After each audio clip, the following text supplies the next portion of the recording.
The Winning Plat Commission meeting for Thursday, February 14th. Happy Valentine's Day to everybody. 2019 is called to order. Please stand for the Pledge of Allegiance. I pledge allegiance to the flag of the United States of America and to the republic for which it stands, one nation, under God, indivisible, with liberty and justice for all. Mr. Secretary, please take a roll. Commissioner Blanova. Here. Commissioner Creech. Present. Commissioner Johnson. Here. Commissioner Kalis. Here. Commissioner Powers is here. Commissioner Yednek. Here. And Chairman Rafato. Thank you. Welcome, Commissioner Yednek, to the Plan Commission. Thank you. Steve, any changes to the agenda? There's no changes to the agenda. Okay. Citizen concerns and comments, Mr. Secretary. Members of the public may address the Plan Commission with comments regarding only those issues that are relevant to the Plan Commission's agenda or topics that the Plan Commission has the authority pursuant to the Village Code to address. The chairperson or his or her designee shall strictly restrain comments to matters that are relevant to the Plan Commission business and shall not permit repetitious comments or arguments. Members of the general public who wish to address the Plan Commission must sign the request to speak form prior to commencement of the public hearing. The person submitting a petition, concern, or other comment shall be allocated 5 minutes to present their points. Mr. Chairman. Thank you. Mr. Perkins.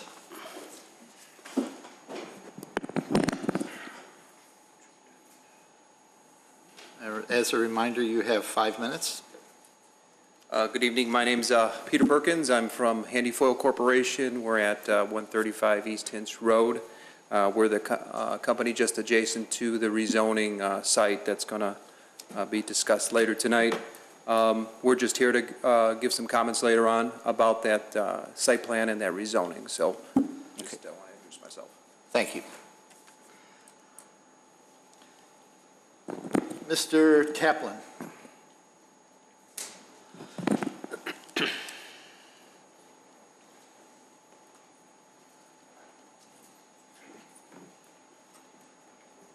My name's Phil Taplin. I live at 95 Fox Lane, Wheeling, Illinois, in the Wolf Run Estates.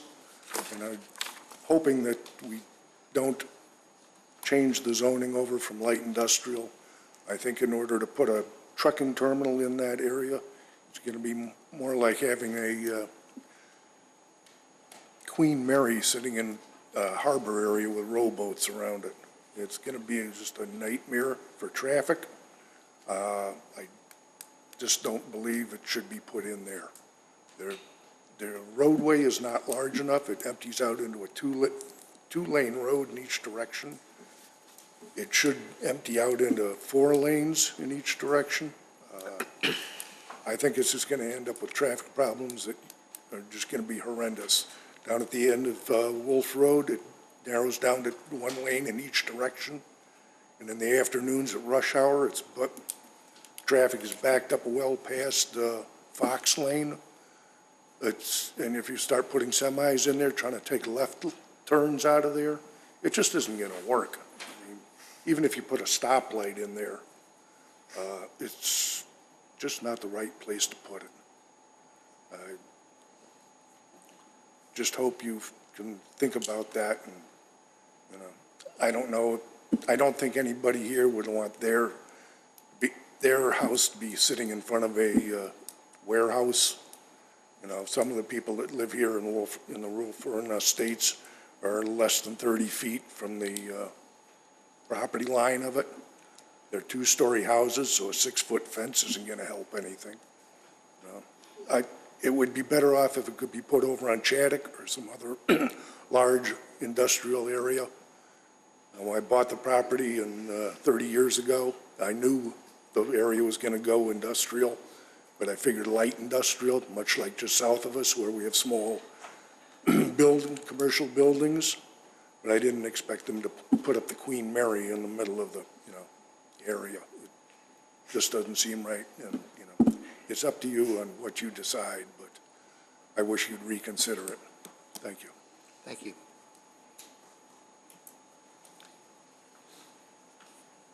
Mary Ann Ligori.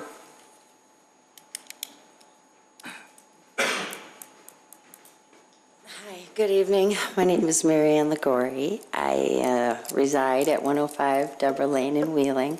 I'd like to first of all say welcome to you, sir.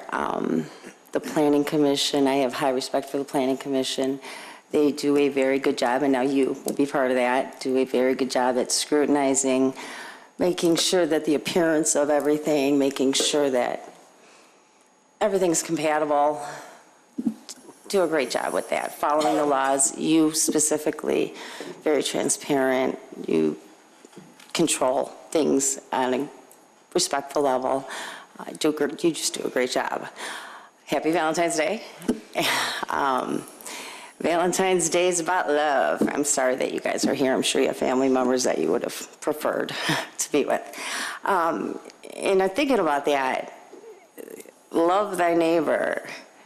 It's do unto others. It's the basis for most religions in this world. Billions of people practice this. Basis for most communities that are formed.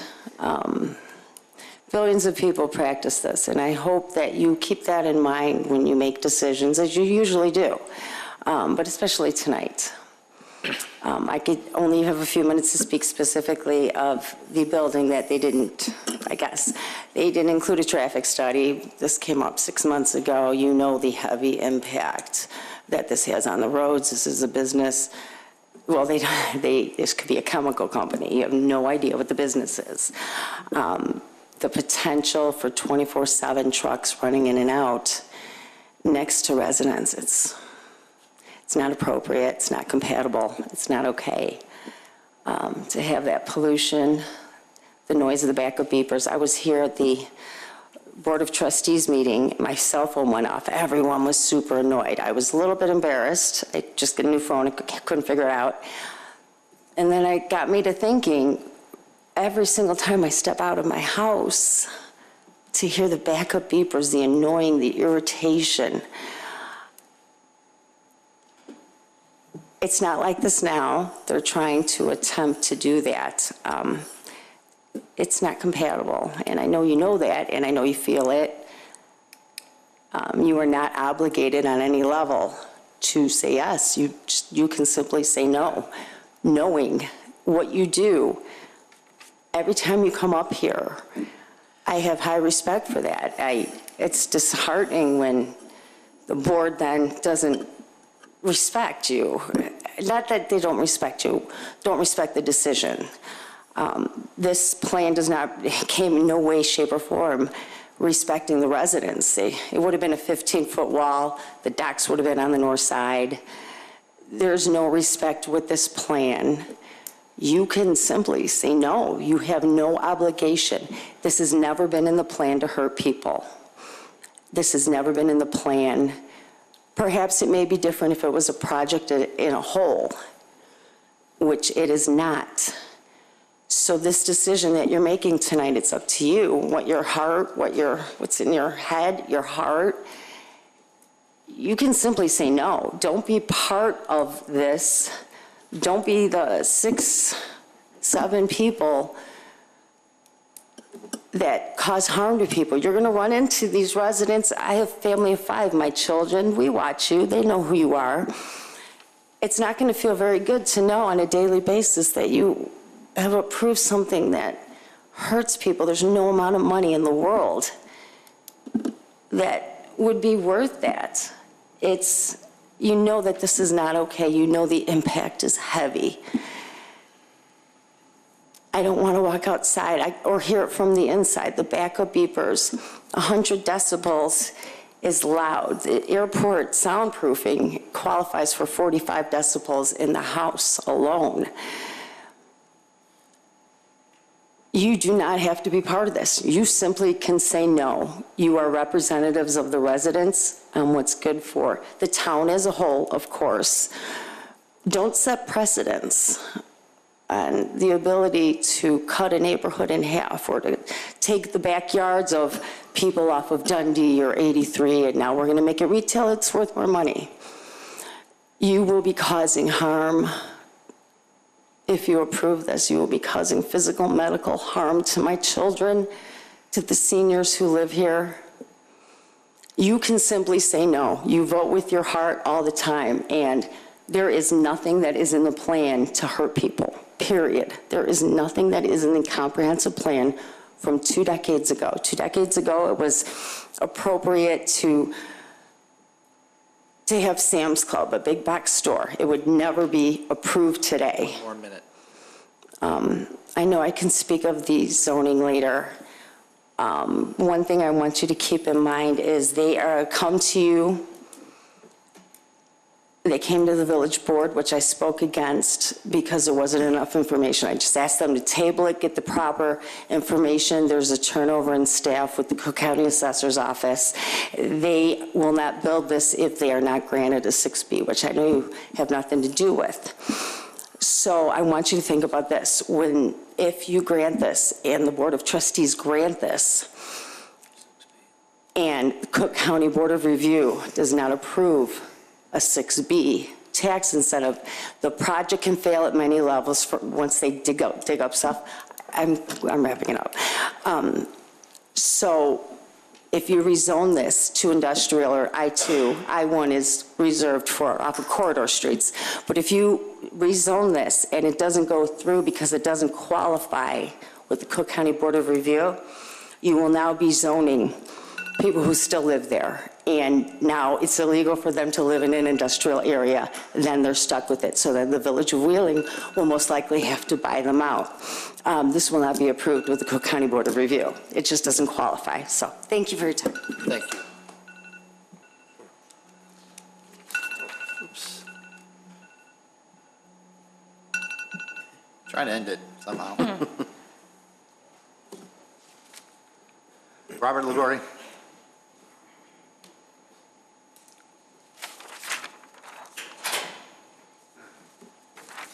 I've already forgot everything I was going to say. Again, it's less than 30 feet. Literally, you're looking at 20 feet from a yard. And as you said, you're cutting a neighborhood in half. And you do have put out your opinion as no. And I just don't see if this was in anywhere near anybody's house or anybody they loved or respected, that anybody in their right mind would have said yes. But it is literally feet. There's no buffer zone. They're not building it 200 feet away. I don't even know where the noise pollution starts in Wheeling. I know in Chicago, you have to be like 180 feet or you got to start at 8 o'clock or there's all kinds of restrictions. How you could put it that close to a house, I just don't understand how they can even operate. It doesn't even make sense. There's no restrictions. When I watch, when I go to the other meetings and they do spears and they want to put up, fireplace outside and stuff like that. I hear nothing of that, although I didn't hear you guys talk to the people yet. But as far as I know, the only thing I've heard was a 6-foot fence, which might as well not even be there. My time ready? No, you're good. All right. But I just don't understand how something could be that close and literally. No one planned on developing, the whole neighborhood. They're literally cutting it in half and putting them right next to houses. This plan can't make sense to anybody. I don't get it. And as far as 20-year plans, I heard someone say over I don't remember what it was, by where that old bar Gators used to be, about the parking in the back, and it's been there forever. And him saying, so what? We got time to correct it now. We have time to correct this now. This is just. It's a really bad idea. I mean, obviously, if you were where I'm at, you would understand how people get heated on this. I can't even imagine this. And it's going to be at my front door. It's crazy. So please say no. That's all I can say. Thank you.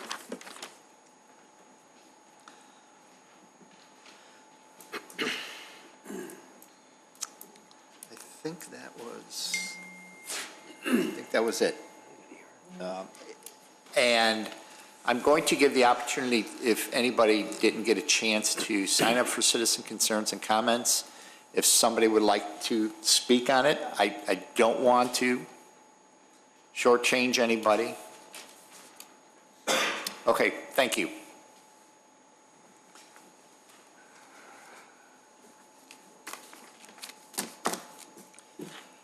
Consent items, we have none.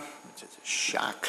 Items for review, docket number PC 18-19, continued from January 24, 2019 meeting, JV Global Services LLC, 150 Abbott Drive, minor change to approved site plan. Ms. Mallory. Yes, thank you, Chairman. I wanted, because the issue of parking setbacks was raised at the last meeting, I wanted to provide the commission with some clarification on this issue. I know it was in the staff report, but thought about maybe addressing it for the public as well. So staff confirmed that the current village code does have a parking setback of 10 feet within the I-3 zoning district, but our research and review of the file found that the current parking lot is a legal non-conforming condition or structure on the property, and therefore the parking lot doesn't need a variance and the parking can go to the lot line. So a parking setback requirement in the I-3 district is a generally applicable requirement that applies to all uses in the I-3 district, whether that be a warehouse, an office building, a health clinic, or an auto repair shop, any of the uses in the I-3 district. It is not tied to the use of the property. So here, when the parking lot was poured as part of the prior development in the 80s or 90s, the parking lot was allowed to go to the lot line, and there was no 10-foot parking setback in the I-3 zoning district in the code. So this wasn't a variation on the prior use. The code never required setback. So as such, the parking lot is a physical condition of the property. It is a structure on that land. And then the current owner hasn't altered or expanded the actual physical parking lot. So it might be a little more helpful because this use is so connected to parking if we consider a different use that's not tied to parking. So if instead an office building had been built on this property and no changes were made to the parking lot, that office building and user would be able to park cars up to the lot line, similar for an auto repair facility.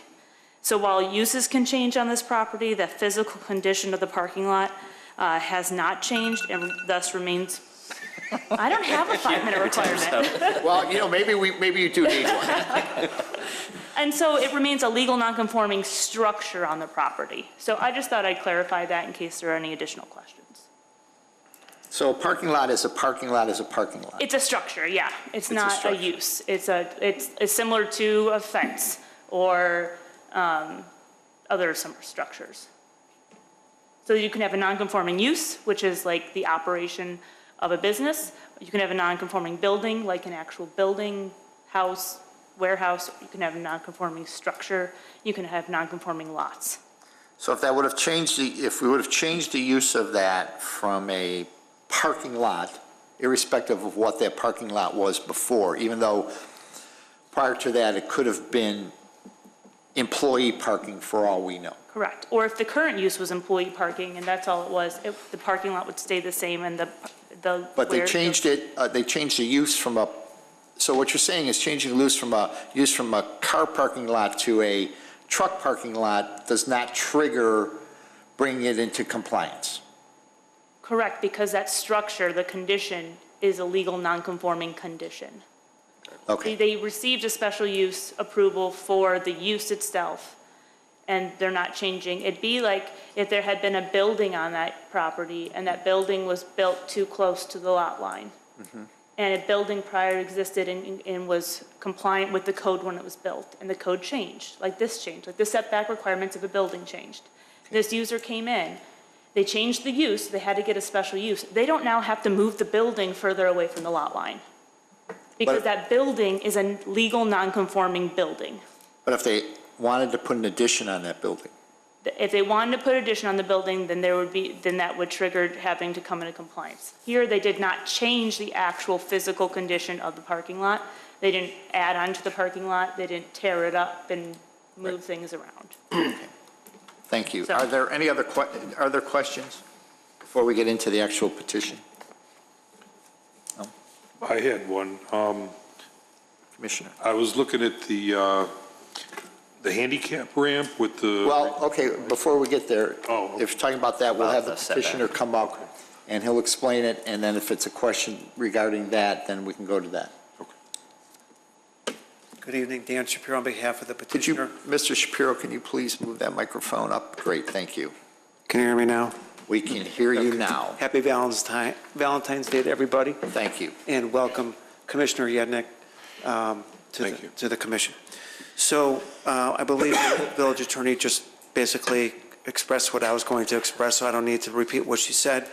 But since last time, there has been some additional research. You asked us for a dimension site plan, which is now before you on the screen, and we're here to answer any questions. Between the staff report and what Mallory just said, there's nothing more I need to add. Thank you. So we'll start with Commissioner Johnson. Thank you. Well, my question is mainly covered by Mallory's explanation here. Fire department's good with the new configuration still? It hasn't changed since last time, Okay. so. Just wanted to make sure. Again, I was disappointed that you had to come back long after the change was made instead of before it was made, but so be it. That's all I had. Thank you. Commissioner Powers. I have nothing. Commissioner Kalis. With the grandfathering of the setback, I also have no questions. Okay. Commissioner Blanova. Thank you. I have no comments. Thank you. Commissioner Creech. I have nothing. And Commissioner Yednick, you had a question? Yeah, sorry to interrupt earlier. No, that's all right. I was just curious with the reconfiguration of the parking. It looked to me, I couldn't tell if the handicap ramp slopes west to east, and if you have trucks parked all the way up in that closest spot, there's no dimensions on this. Would there be enough room to negotiate that ramp with a truck in that closest spot? I can't answer that question. I don't know. If it's a problem, we'll certainly lose the spot, but I can't answer that question. Okay. Is that it, Commissioner? Any more? Yes. So my only question is, you say it looks like that these parking spaces are 11 feet wide? Is that what I'm reading there? That's correct. And they're all 11 feet wide, right? That's correct. Okay. It was the way this was displayed, it looked like just those 5 or 11 feet wide. We'd have to guess on the other ones. Oh, yeah. I mean, certainly the intent was 11 feet. It says, TYP, which I thought was like typical. So anyway, Just want to make the sure. answer to your question is yes. Just want to make sure. Yes, So, no doubt okay. about that. And my only concern with this is where you're going to put snow removal. Right. To me, it doesn't make sense to have it there as somebody's trying to get in, but I guess you're going to have to manage that yourself, because inevitably, as you can see, in all the snow that we've had in the last couple of weeks, it spills over. It spills over to parking it's going to spill over to more than three, and probably into the entrance there, but I guess you're going to have to manage that, so. Were there any conditions on this, Steve? Yes, there is one, and that the change to the site plan will permit the parking of trucks and contractor vehicles not to exceed 89 parking stalls, 86 in the winter, which is just an update from the previous condition. And once again, a continuation from before that specifically excludes outdoor material storage and daily/hourly parking. Okay. So, this, and I'll ask for, this has been, this whole site has been sort of a thorn in the side of the community development as far as what's been going on here. I hope we're going to improve that relationship. You and me both. Yeah. You and me Okay. both, Chairman Rufato. Because it's been rough, and things have changed without staff knowing, and I hope this doesn't occur again. I pledge you to do my best to make that happen. Okay, thank you. Do I hear a motion? So moved. Second. I'm sorry, I didn't catch who made the motion. Commissioner Johnson? You know, I recognize your voice down here. Commissioner Johnson, second by Commissioner Blanova. Mr. Secretary? Commissioner Johnson? Yes. Commissioner Blanova? Yes. Commissioner Creech? No. Commissioner Kalis? Yes. Commissioner Powers votes no. Commissioner Yednick? Yes. Chairman Fado? Yes. Thank you. You'll have something to sign.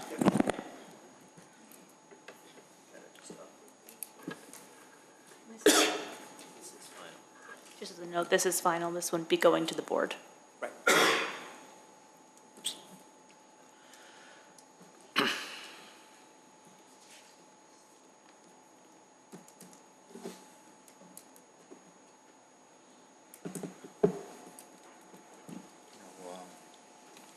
Clipboard?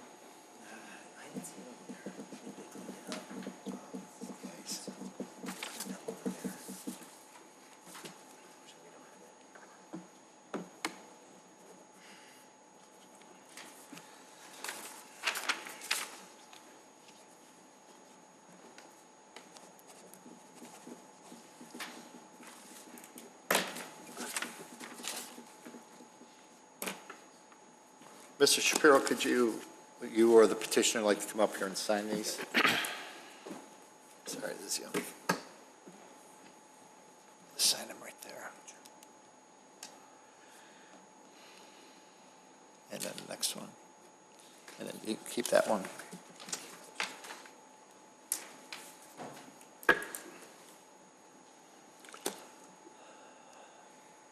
Let's see. Where's my agenda? I got it right here, Steve.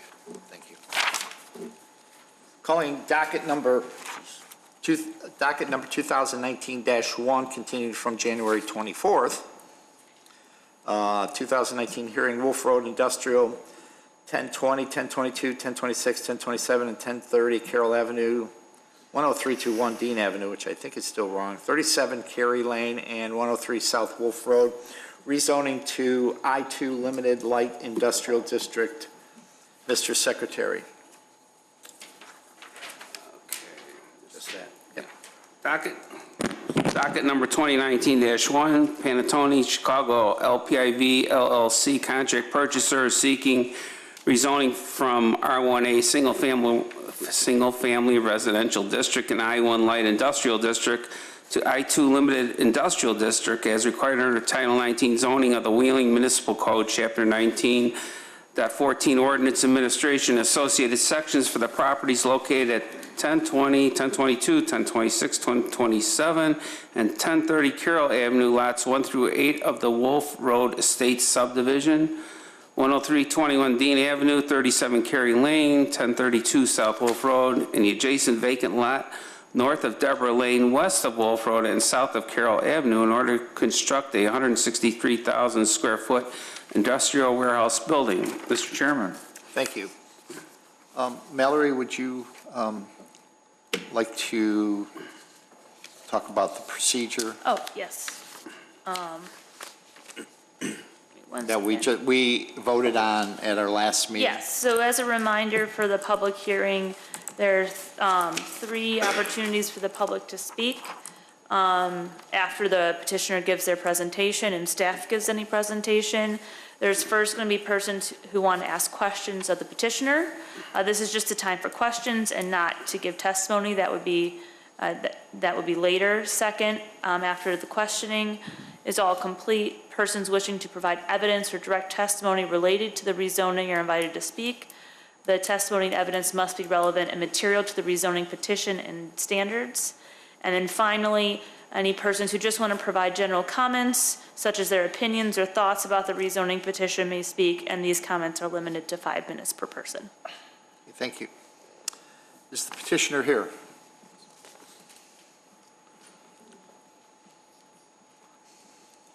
Yes. Good evening. This is a public hearing, so would you please raise your right hand? Do you swear the testimony given tonight to be the truth? I do. And if you could state your name and business address, please. Thank you. John Pagliari, Panatone Development Company, 6250 North River Road in Rosemont, Illinois. Okay, as a reminder that we're talking about the rezoning here. Just the Correct. rezoning, correct.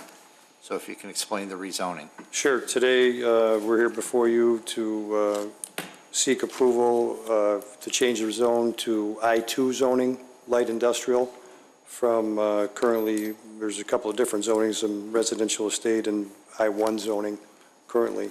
So we've worked with staff for a number of months and the three landowners, and we were surrounded by industrial on the north and on the west, and then airport on the east. And the zoning is consistent with the master use plan of Village of Wheeling. Thank you. Thank you. So Mallory, we have a number of people that wish to speak on this. I'm not sure, should we do that now? I would or- first indicate if there's anyone who has I would first Okay. call up anyone who signed up that had specific questions, if they have any specific questions to ask the petitioner based on his testimony. Right, okay. So based upon what petitioner said, does anybody have any specific questions about the rezoning? Okay, Commissioner Stylen? If you could just please, yeah, exactly. Questions, yes, right. Do you need to swear me Yes. in or anything? Yep, it is a public hearing. Do you swear the testimony you give tonight to be the truth? Yes. I do. And your name and address? Terry Stylen, 473 Briarwood Drive, Wheeling, Illinois. Right. You know, I noticed that the rezoning is taking currently residential and light industrial area and converting it into an I-2, little bit heavier industrial zoning. And the question I have is that from what I read in the planning documents, they're going to be a warehouse and office type of use. That type of use is permitted in an I-1 area. The property is currently zoned I-1. I-1 is normally used for adjacent to residential area. The only major difference that I could see between I-1 and I-2 is I-2 allows outdoor storage of material.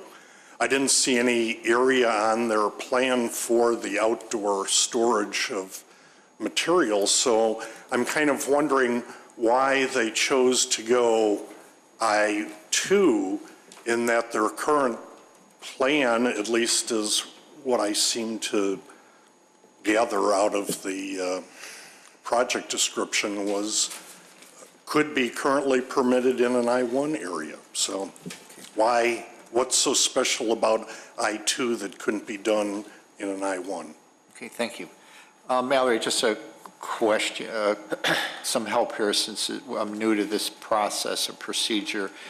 Should we gather the questions or have the petitioner answer the questions as they come up? I would have the petitioner answer them as they come up. Okay, Because great. it might resolve Sure. further So- future questions.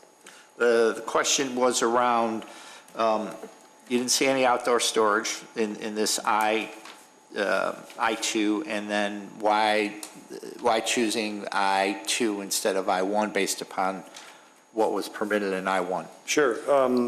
First of all, we won't have any outside storage on this building. It'll all be stored inside the warehouse.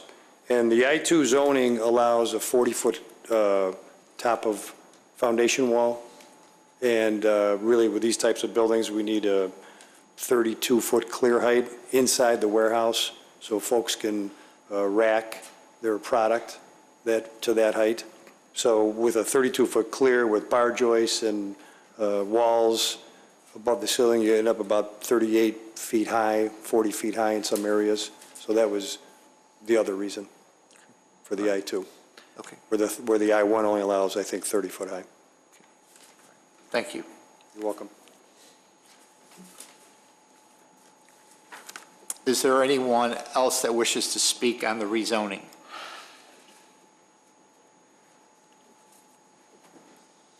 Now I have to swear you in. Do you swear the testimony you give tonight to be the truth? I do. and your name and address. Mary Ann Legori, 105 Deborah. And Ms. Legore, could you lower that so we can hear you? Thank you. Can I ask one question at a time and have it answered? I'm new to this, so. Yeah, I know. Yeah, I know.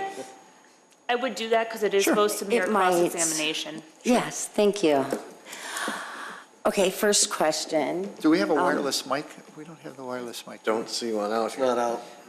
Oh, okay, because he could have answered them instead of coming up here and doing a, Sir, you said that this is consistent with the area and this is in the plan. Why are you making this project so small? Why are you not requesting the entire neighborhood?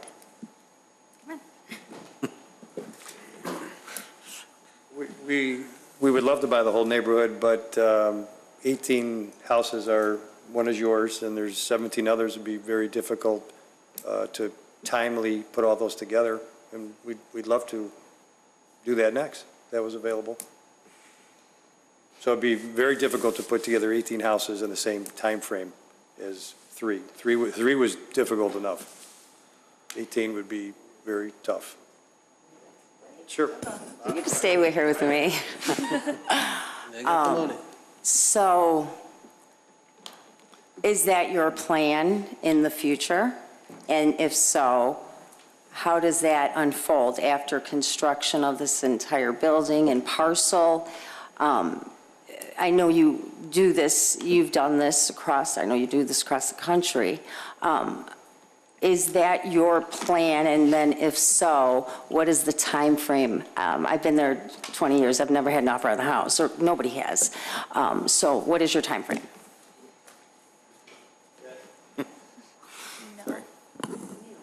That's okay. I don't know what happened to the wireless. That's fine. I'm not sure that's our plan. I mean, we would, see if it happened. We work with our brokers. We work with brokers on all these projects. They lease buildings, sell buildings for us. We'd have our brokers start digging into the neighborhood and see if they can put everyone together. But it takes some time. Okay. Well, great. So that being said, why is the rush for just one building then? Most of the buildings that you build are huge. They're distribution centers. Usually a traffic study would be called for something like that. It's great impact to our residents, a great impact to the roads. So if that's your plan, what's the rush with just building this one specific building? Oh, you can say that. I think this works, yes. Okay, hi. It's the plan we have in front of us. We're buying this land, we're closing in 45 days, and we hope to build this spring, start in the spring and finish in the end of the year. The next, if it happens, the next site, your site included, we'd be happy to talk to people, but we'll see how it goes. Yeah, okay. What is your plan this is an entire residential neighborhood, and you're asking to rezone.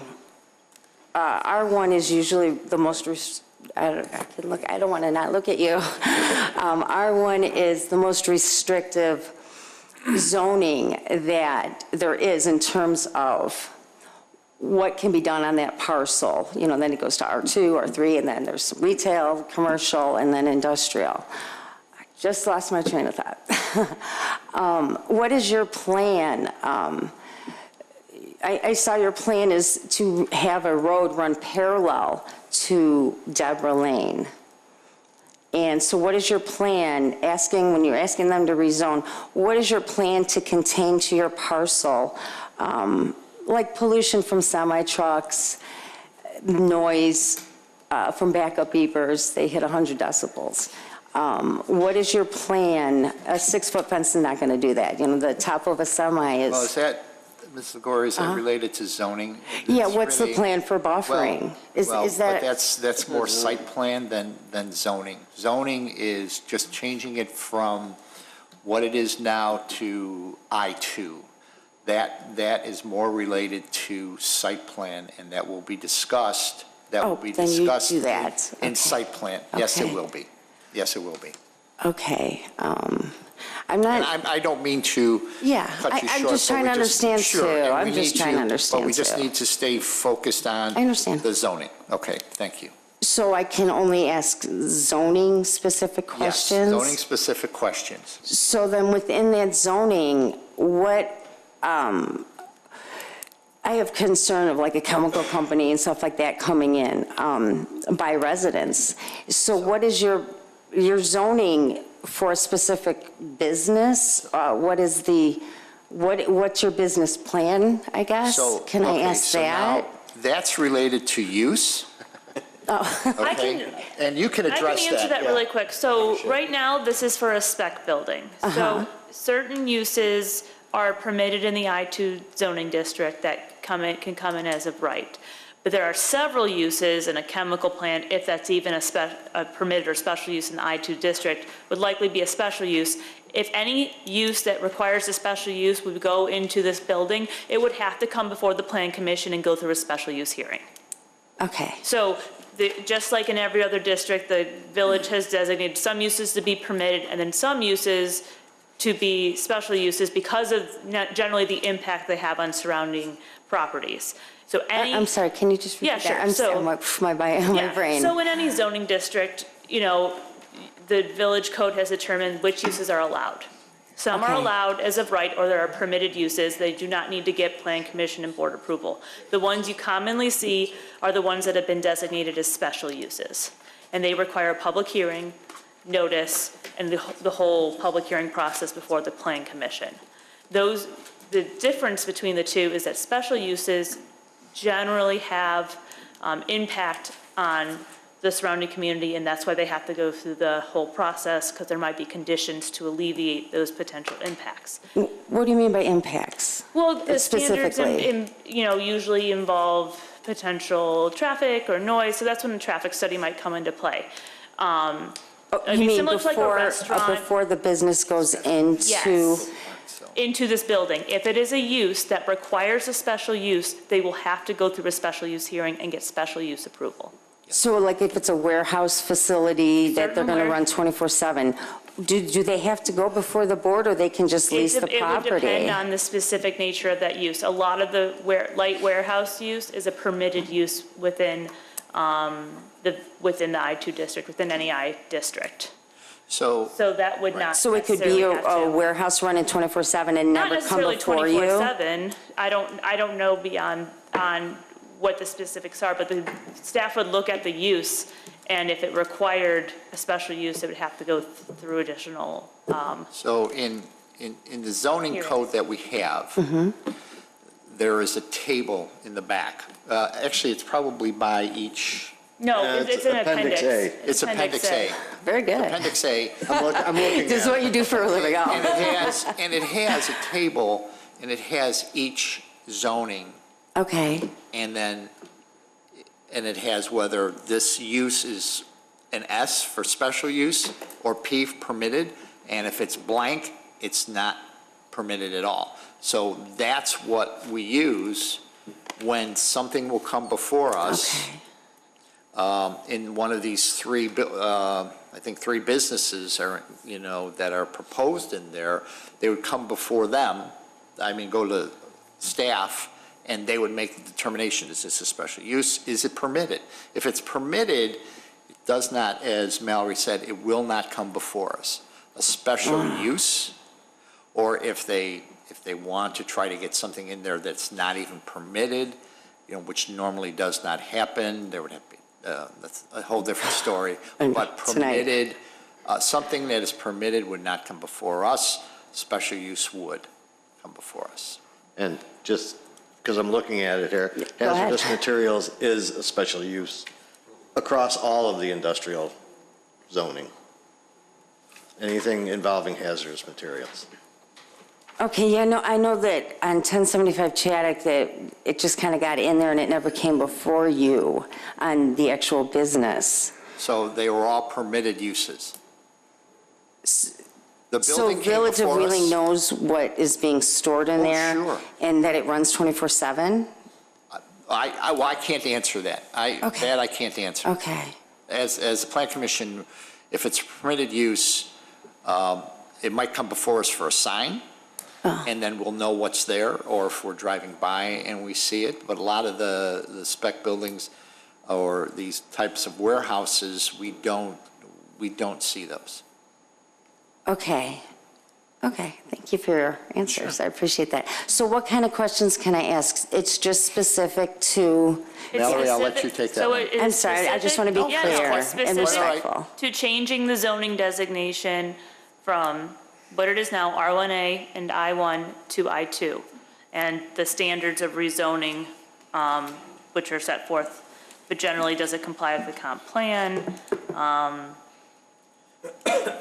You know, that's one of them. How is the proposed rezoning compatible with and unduly depreciate the use and value of surrounding property? How is the rezoning desirable and needed in the village? All those. So any questions specifically on the statements the petitioner said that relate specifically to changing the zoning designation? And you said the comp plan is one of the standards, yeah. So I can ask about that?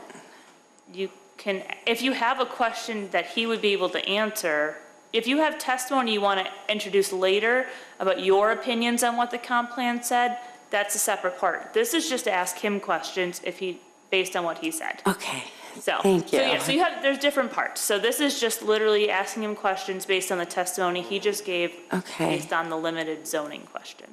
Okay, can I ask, okay, hi, I'm back. And there's, How have you come to choose this area when it's a residential area? Why would you come here to do this? And what is your understanding? Why did you request a 6B? Can I ask that? No, that's not related to zoning. Not related to zoning. And we don't do, and we I know have- you, I know you have nothing to do with the I can monies. spell 6B, but that's about all I know. Okay, okay. So can I ask, I'm trying to, Yeah, I know. I'm It's- struggling, We I'm don't sorry. get too many rezonings here, so that's, Yeah. right. I know that's, So I think it's touchy. Yeah, so it's really a very narrow scope of changing what the different Resident to uses- industrial is- what the uses are allowed in that lot and what that use would be zoned for, what that lot would be zoned for. Can I ask why he chose this area to zone? That's not really related to the. Why is he asking to rezone an area? Can I ask that? I think that was answered because he needs the height of the building to I2, the height of the building, because he's got, I mean, I guess you can ask him why he wants to rezone this area. I mean, he can answer. I'm assuming it's an overview of Would you what their please answer? plan is. Hi. Sure. We think it's a great area for industrial. It's, so some big users right in the neighborhood, and airport right across the street. Great retail in the area. It's a 5-lane cross-section on Wolf Road right in front of us. And, we think it's a great area for industrial development. Even the Shattuck building behind us, they've signed a lease pretty quickly. And we hope to build the building and sign leases quickly, too. Are you going to continue to own the building that you want zoned there? Can I ask a question? That goes beyond the actual zoning. That's getting into the use and the building on it. So, Okay. because the idea of rezoning is, I mean, conceptually, if they rezone the property, it's rezoned for that, and what they put on it is a completely different zoning action. The use they put on it is just allowing now the scope of the I2 uses. So it's really, I don't know if there's many more questions that you would probably be able to I got ask. a lot. You've heard me up here. Exhausted the questions that You've that heard apply me to up here. rezoning. I like as much information No, as I know, possible. I understand. Just to have full understanding of how it affects people. That's who I am. understand that. That's who I am. So, so I can just ask, there's not a lot of questions then I can ask. Okay. Right. So I just want to be clear. So you want to rezone a residential area to build, and you said because of the airport. I thought this was, I can't ask it, it's industrial use or manufacturing. Okay, do I get time later for an opinion? Yes, you will, You get yes. 5 And minutes. then You do. that's it? Yes, No more or anything? yes. Just 5 minutes? Yes. I actually gave you 6 the last time. I know, I appreciate that, I do know that, thank you. Okay, can I talk to you guys now? When you give us your opinions Yep. and stuff like that, you're free to then address Yep, us and in your different 5 things. minutes. But this is just to ask him questions about the evidence he provided, which you saw is very limited. It is very limited on why you want to do this, I know. Okay, thank you. You're welcome. I'll come back, thank you. Oh. Jim, he has a question. Yes. Mr. Legori, do you swear testimony you give tonight to be the truth? Yeah. Thank you. Is, after hearing this gentleman say about, why it's zoning for 2 instead of 1, meaning seeing that it only needed a 1, is that 2 just so when you sell this place, it'd make it easier to jump to a 3 so you can put a meth lab or something nasty, there? Is that, why else would it be like that? I could take that. So the I-2 allows us to build a 40-foot tall building, where I-1 is 30 feet tall. I heard you say that already. So, All right, cool, I got it. The 32 clears what we need inside the building. So Okay. that's really the big reason. Okay, thanks. Are there any other questions? I know that there were a number of folks that signed this here. I assume that you'll provide general comments at the end, and I will ask everyone again to come up and discuss that. So is that next? So next would be to make sure there's no one who has like contrary evidence. Okay. Like actual evidence to the standards of rezoning versus just general comment. Okay. Do we have any evidence that's contrary to what he's presented? So there's a difference between providing your opinion and general comments on the rezoning versus, he introduced as part of the staff report and his testimony, evidence of how he meets the standards of rezoning. So this time would be for anyone who's introducing evidence and testimony on those same standards. And it has to be limited to the standards of rezoning, so it is still limited to the zoning question and changing the zoning. Specific to the Village of Wheeling? Yes. Yes. Evidence? And this property, so we're still talking about rezoning these properties from what they are now, R1A and I1 to I2. So if you have any evidence or testimony that, based on the standards in the staff report, that either meets or doesn't meet the standards, that's what you would state now. Okay, one of the standards is that it's in the comprehensive plan. I do not believe it's in the comprehensive plan to pick apart and rezone partial, because that sets precedence. Then my neighbor who lives next to me, does he then get the I zoning just because it's in the comprehensive plan? There is not an area in the Village of Wheeling that has been rezoned ever from residential to industrial. Is that evidence? That's okay. Okay.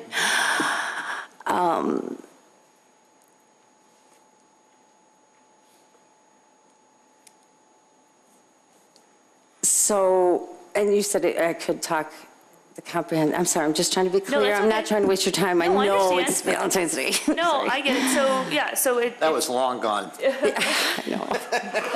Been married long Yeah, too. so one of the standards is obviously, does it comply with the comp plan and other plans and policies adopted by the village, and comply with the intent and purposes of Title 19? So those are two of the standards. Okay, so, yeah, So I what you guess. said was on point. Yeah, okay, that was a good one. Yeah, so the comprehensive plan was done 20 years ago. It was actually a survey done in '99 and moving forward. So the comp plan for the future use, I don't believe was ever intended to put such heavy industrial use next to residential single-family homes. So I'm speaking, I guess, against the fact that it's not in the plan to, I don't want to say spot zoning, this is not specifically spot zoning, but it's not in the plan to zone parcels like this, because of my neighbor down the corner, then when they come before you, that they want their half acre or acre rezoned industrial, this is kind of setting precedents and going to allow that. Okay, thanks. Thank you. Is there anyone else that has specific testimony? Mr. Stylen does, I believe. Mr. Stylen. Yeah, I'll just go back on the outdoor storage area again. It's allowed in a I-2 zoning district, and, you know, as a matter of fact, once this property is rezoned, the petitioner doesn't have to build the building that he's saying he's going to build. Once it's rezoned, he can build anything that's permitted in an I-2 zone. I believe that is correct. That is correct. I would note that the outdoor storage is a special use, so he would still have to come before.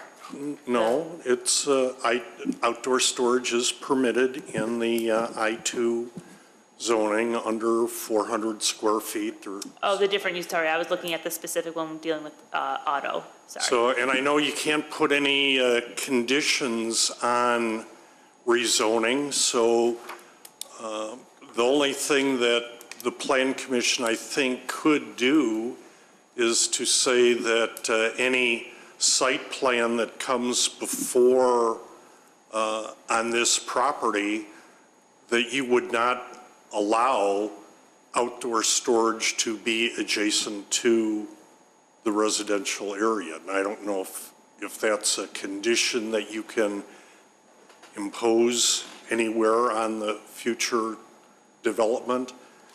But I think if you can't do that, then I think that the intention of the I-1 zoning is to protect residential areas, and that the outdoor storage encroaches on that protection. So that would be my comment on why maybe the zoning should not be in compliance with the requirements. Thank you. Thank you. You can move inside here and then you. Mallory, now from here we go to The general comments. general comments. So this is the time for general comments, and I know some of the folks on this list have spoken, but I again will ask them if they have anything more, and at this time you'll be limited to 5 minutes, and hopefully I can get my timer to work. So, but I'm pretty good about that. So, Mr. Stylen, no comments. Mr. Perkins, and again you have 5 minutes. And I'm not certain that I swore you in. You swear the testimony given tonight to be the truth? Yes. And your name and business address, please. Peter Perkins, and the business address is 135 East Hints Road. We're the property just west of this area. Thank you. We're not here to object to the rezoning. We just want to point out a fact that one of the right-of-ways that encompass or are part of this area that's being rezoned, we have filed an objection with the village because that right-of-way was promised to Handyfoil Corporation, who is the business just west of this. We met with the village when we were granted that right-of-way about an expansion plan that would have likely included expanding on, I guess, the northwest end of this area that's being rezoned. So again, we're not objecting to the rezoning, but we did want to bring it to the commission's attention that we feel will prevail on this right-of-way, and it would affect this rezoning. So we think it's maybe just premature to make a decision on this rezoning at this time. Okay. Thank you. Thank you. And those are matters that are outside the purview of the Plan Commission as far as right-of-way and things like that, that you've been working with staff and their legal team, Mallory's legal team.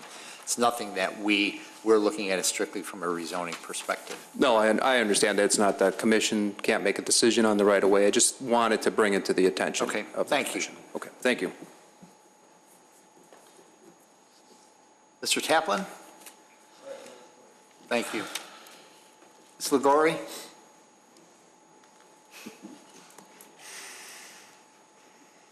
Hi again. 5 minutes. Do I have to swear again? Is that what? Don't swear at me, but you don't have to. You don't have to. Okay. You have 5 minutes. Okay, I believe this project will fail on some level. They originally came to the Village Board of Trustees saying without the 6B tax credit, that they will not be able to move forward. They do not qualify as new industrial under the but-for question based on multiple things. One of the things that this property came up 6 months ago. This is not a vacated tax relief area. These, you know this was owned by the airport. So I ask you for multiple reasons to table this, hold off until everything else gets resolved. They are asking you to rezone this, and it's still a project that can fail. And so once it's rezoned, you just have homeowners living in this area, an industrial area. On top of that, there's absolutely no buffer for the residents. I've seen my senior friends that live there, bought the house 30, 40 years ago. And I just don't think it's a great idea to do this to residents on any level. It's setting precedents that please just don't be part of this. This is not, it's not a good plan. There's no plan. It's a spec building. It could be anything. Just because they said 3 businesses, it doesn't mean that. You heard him mention about the airport. This could be a major transportation center affecting traffic on Wolf that bleeds into Hints, Milwaukee, Dundee, because there's no plans. And you guys pick apart plans all the time, and you know the amount of plans that come before you. They didn't present you with traffic study, market study, environmental study, and they're requesting this to be rezoned without any additional information or evidence on why it should be there. There's no plan here. So I am asking you respectfully to just say no, because you can. And I know it doesn't stop here. I know it goes to the Board of Trustees, but you've been here a long time. You've done this for a long time. So you see and you know the potential impact and the lack of buffer so close to a family's, you know that it's impactful, and you'd be kidding yourself to be like, oh no, you know it's very impactful in a negative way. So I'm asking you just to not be part of this, not unless there's a solid plan. There's just no plans with this project. That's it. Thank you. And Mr. Ligori?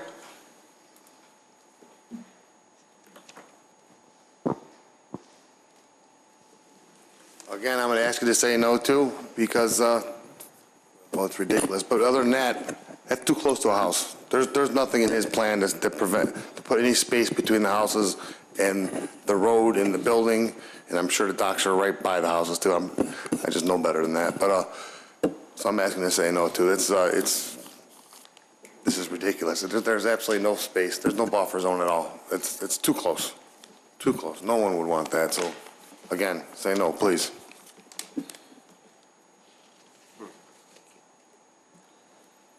We'll go to the Planning Commission. Let's see. Commissioner Powers. We're discussing zoning? Just zoning. Yes, just the rezoning. I mean, the only question I had between the I-1 and I-2 was confirmed was the height, 30 versus 40 feet, and the petitioner explained why he needs it. At this point, I really don't have anything else at this time. Thank you. Commissioner Kalis. Thank you very much, Chairman. My question, I guess, someone mentioned that if we approve the zoning, they don't have to build the building that they're proposing. That's true, right? We cannot require them to build the building they're saying they're going to build today. Like, anything could happen after the rezoning, right? Well, No. yes and no. Like, by approving rezoning, you're rezoning the property, and that property is rezoned then, say it goes through and the board approves all those hypotheticals, then that property would be zoned as I-2, and anything within the I-2 district could make proposals to be built on there, and then they'd have to go through all the normal code requirements, any special hearing, site plan. You also have a site plan that's later, so they have a building that they're proposing to build that, if approved, they would have to build. Okay, right. If they wanted to build something else, they would have to get site plan approval to build that other building. Right. And if it was a different use, they'd have to get use approval if it was a special use. So the act of rezoning, no, does not require that building to be there, but there's a separate, they're not doing it without a site plan or a use in mind. Okay. Yeah. Part of my question was just for the record to address that, and it's not like he's going to present for the rezoning and then be like, okay, thanks, and then leave and not present for the building and be like, haha. So I just want to confirm that that is the plan, is to build this building. We're not talking about that yet, but, and it was covered, I believe, but we're not approving a specific business as a spec building. Correct. And this docket is just zoning. Yeah, okay, zoning. Just zoning. Yeah, then my other questions are about other things, so I'm good, thank you. Thank you. Commissioner Creech. Thank you, Mr. Chairman. I have nothing. Commissioner Johnson. Thank you. I have nothing on the zoning. Commissioner Blanova. Thank you. I have nothing in the zoning. Thank you. And Commissioner Yednick. No questions. And I have nothing as far as rezoning goes on this. So we're going to, do I hear a motion on docket number 2019-1 Wolf Road Industrial, all those addresses, rezoning to I-2 Limited Light Industrial District? Fair motion. So moved. Second. Motion by Commissioner Creech, second by Commissioner Blanova. Mr. Secretary. Commissioner Creech. Yes. Commissioner Blanova. I feel brave tonight. Yes. Commissioner Johnson. Yes. Commissioner Kalis. Yes. Commissioner Powers votes yes. Commissioner Yednick. Yes. Chairman Rafato. Yes. A motion to close docket number 2019-1. So moved, Mr. Chairman. Second. All those in favor? Aye. Moving to docket number PC 19-1, continued from January 24th, 2019. Wolf Road Industrial, all those addresses. Site plan appearance approval of industrial warehouse building. Steve, any? No additional comments apart from the staff report, and the exhibits presented by the petitioner are made part of the record tonight. Okay.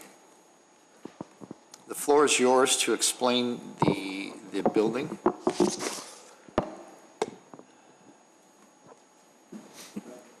The holder's over there. I couldn't get in there, so I didn't want okay, to that's lose it. But we're here tonight with the Plan Commission. We have a very attractive industrial building with a lot of glass on all four corners of all four sides of the building.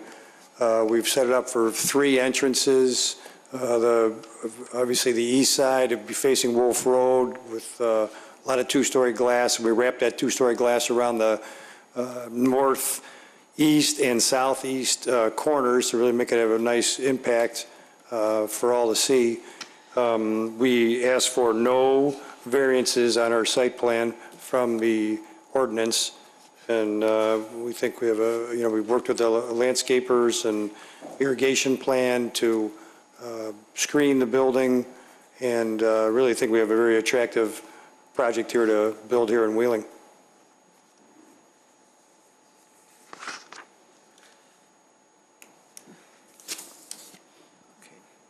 Any other comments? Because I know the Plan Commission will have a number of questions, so.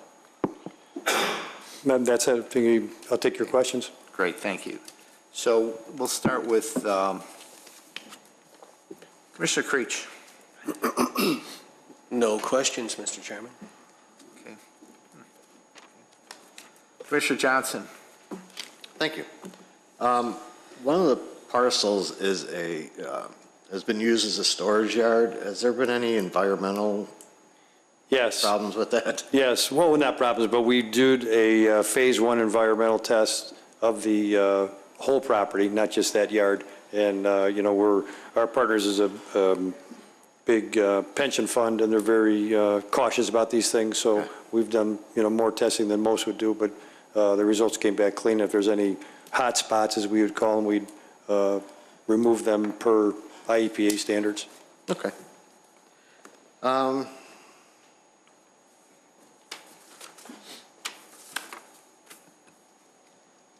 My only other suggestion in response to some of the community issues is, can the North Drive be designated as the truck entrance and limit the South Drive to just vehicles, cars, employees? Potentially, it's hard to limit our access to the trucks and cars. We do like to keep the cars and trucks separate from each other. Obviously, the majority of the trucks would be in the back on the west side and parked there.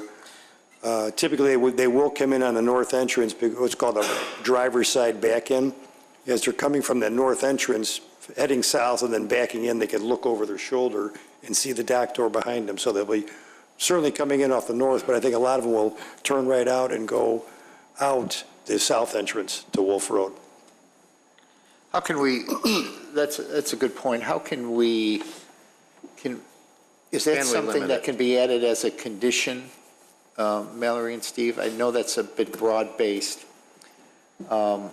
because it's based upon usage. Yeah, it's a bit hard for the site plan to limit that, to limit like the movement of trucks when we don't know what their operations are going to need.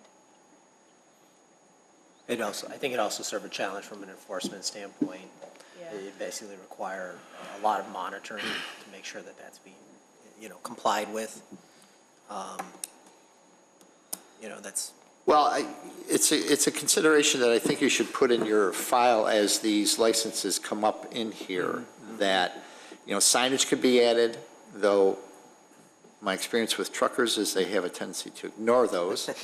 And Yeah, definitely like the no idling and all that stuff. Right, yeah, so, that could be done as these uses come through, and they come through you, right, Steve, in your department, so. Right. That's where it's got to be. So, okay, that's a good point, Commissioner Johnson. Thank you. And then I was wondering if we could increase the fence from 6 foot to 8 foot. Yep. Suggest that, or make it a condition. Well, since we're on that, I have another suggestion too. Okay. How about if we also add a berm on that side, on the south side? South of the fence? Well, you could put the fence on the berm. So you have it further protects the residents by. Raises the height of the overall fence. Raises the height of the fence. Mm-hmm. Sure. Aesthetically, it would look nicer. Mm-hmm. Yeah, I agree. There's 26 feet of green space between the property line, our property line, and our curb for the car parking on the south side. On the north side, there's much less. So, sure, really depending, with a 3-to-1 slope, you'd be limited to probably 2 or 3 feet high. It wouldn't be a 10-foot berm, with a 26 foot. I'm not expecting. You got to go up and down. No, I don't want a fortress or a moat. Right, but exactly. Something that would raise the height, so maybe we can leave it at 6 feet. And raise it a couple feet. Raise that up. That's kind of up to engineering though, I guess, right? Mr. Engineer? As long as drainage concerns are all met, and like you said, 3-to-1 slope, when you have 26 feet like that, half of that, 13 feet, you got probably about 4 feet of elevation gain you can get. So as long as there's no drainage issues, I think that. So we can put that as a condition. Yeah. And to add that. Yeah, I don't think there's any issues from engineering. But I don't know if I'd go 3 or 4 feet high, just because Oh, you'd have to have just- some kind of level area, Yeah, and right. then go up and down and back level again. We don't want I think it's a good idea. something I that's think it's a good idea. sledding, but Yeah. that's something that you, No, I think it's a good idea. okay. Do we have enough room to keep the landscaping as is, though, the proposed I think we landscaping? might be able to. Sure, Okay. we can work with that. So I'm sorry, but I just No wanted problem. to, That's all I have at this point. great, thank you.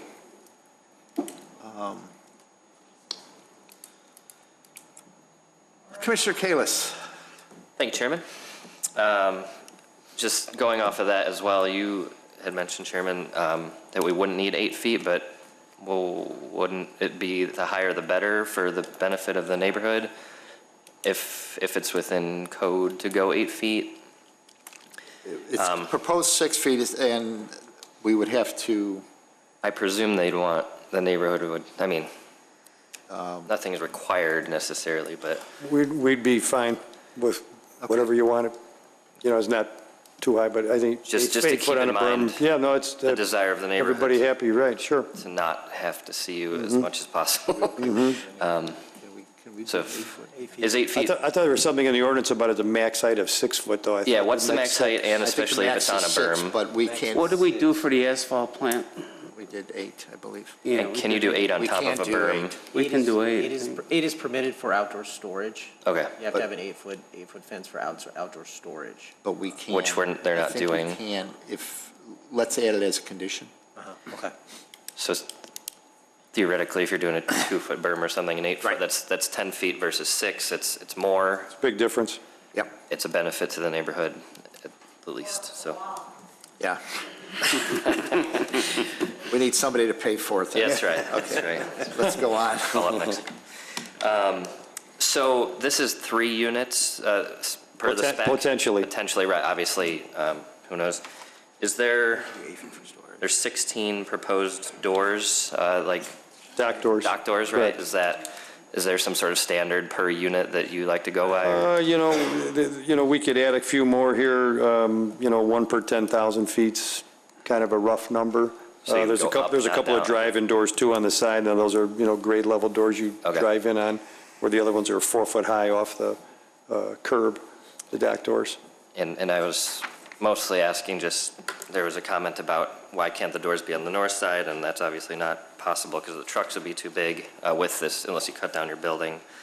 Right. So I'm just kind of curious where you came to the 16, and that could change, depend on tenancy, obviously. So it's, there's a lot to be told of who comes into this location in the Right. future. It could be 1 tenant, could be 3, right? Correct, right. So my main thing was about the height of the fence, so I thank you for Sure. acknowledging that, number of docks, and as far as the site plan, that's all I had. Thank you. Commissioner Powers. Thank you, Mr. Chairman. You did mention you did an environmental study. Did that include soil samples and all that? Yes. Okay. So there will be, and this, I guess this was going to be a condition, there will be no external trash enclosure. We'll be doing it internally, is that right? Yes. Okay. We like to keep the trash inside the building, let the tenants handle it that way and roll it out when the garbage men come. Okay, so going back to the fence/screening issue, we kind of decided what we're going to do there. I want to ask about the plantings. You have blue spruce, you have Colorado blue spruce and Fat Albert blue spruce on that lot line by the fence. I think those are going to be 6 feet. Is there any way we can get those to protrude above the fence and the berm, because those grow pretty slow. I mean, it's like 10 to 15 feet in 10 years I've been reading on the web for these species. Can we start out with something that's more mature that goes above the proposed fence and berm, so we can get screening up there quicker? Potentially, it might be a different species of tree. Sometimes when you let the tree grow for a long period of time, 3, 4, 5 years, then you cut it out and replant it, their life expectancy is not as long as a 1 or 2 or 3-year-old tree that's changed plantings. So it gets much more difficult to transplant a 5-year-old tree that's bigger just for that fact, because you're pulling it out of its natural habitat and starting all over again. So sometimes you lose a lot of trees that way. So we worked with we have obviously a landscape architect who worked with your staff to come up with this plan, and, we're can modify how you think. Because the only reason I ask is we had a similar situation with the car wash by Gators Pub. There was residents to the north of that, and I asked for additional screening, the plants to be more mature on the fence line, so hopefully block out some of the screening. We can add that as a condition, and we can ask for, not for them to come back to us, but as a item that would be reviewed by us as to what would be planted. So we ask for a condition for more mature trees, I guess is a better way to put it. And that they'll work with staff to get that, and then you report back to us, so they don't have to come back to us.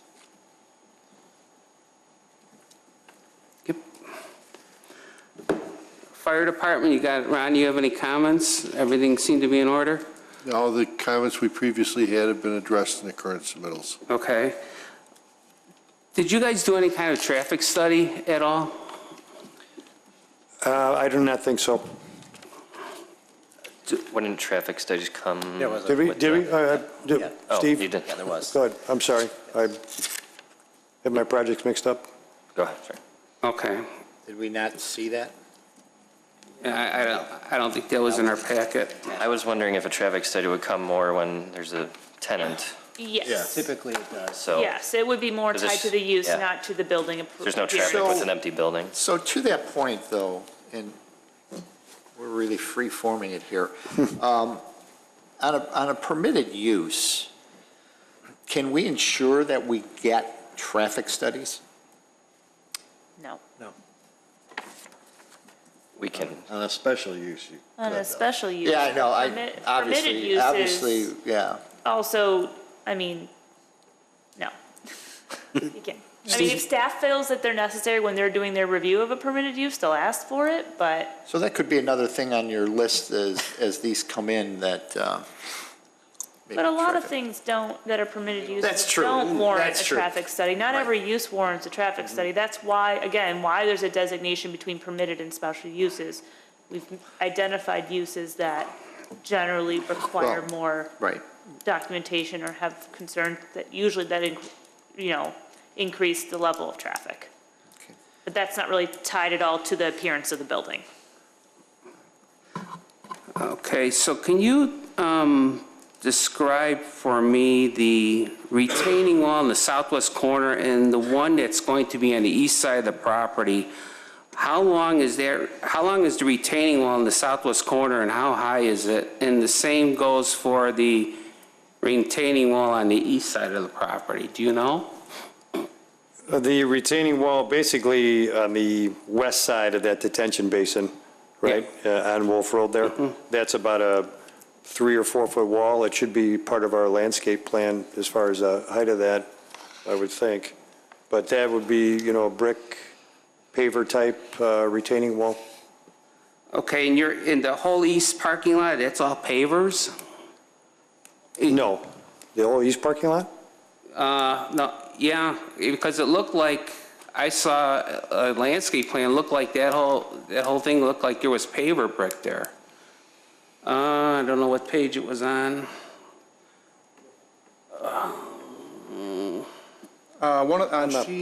Sheet 5 of 16 shows the front parking lot, east parking lot there having permeable pavers. Yeah, that's what I was asking about. Which is probably likely a requirement of MWRD for volume control purposes, would be my guess.